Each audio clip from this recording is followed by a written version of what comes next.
Welcome back to Nasdaq Trade Talks. I'm your host, Jill Malandrino, Global Markets Reporter at Nasdaq.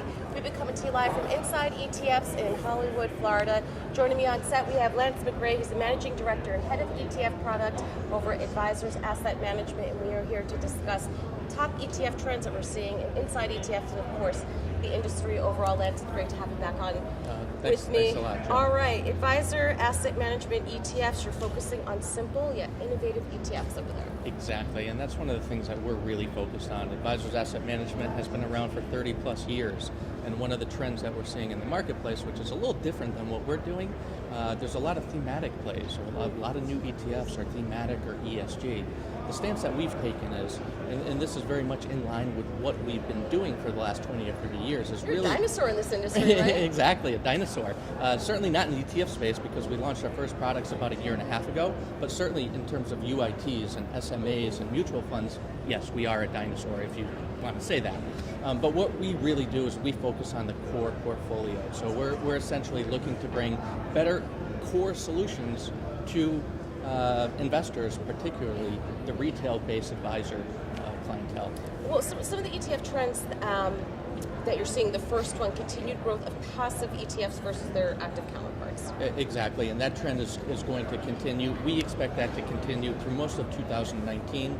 Over the last decade, growth has had a massive run on value strategies, and we do expect that to turn in 2019. All right, we already spoke about thematic ETFs, improved versions of existing ETFs. Give us an example. Exactly, and what I try to do when I talk to advisors and asset managers about this is I try to relate it to other things. And one thing that I'm, a lot of people that I talk to are involved with golf, and I ask them, do you still swing the same golf clubs that you would have 15 or 20 years ago? The golf club is the same, you still have a golf shaft, you have a club head, and you have the grip. But the answer is no, and the reason is because things change, right? The technology, the way the club is put together, the material that goes into the club, and it's the same thing with ETFs, right? So the traditional market cap strategies, it's still a very viable product, and it is a great product for most people.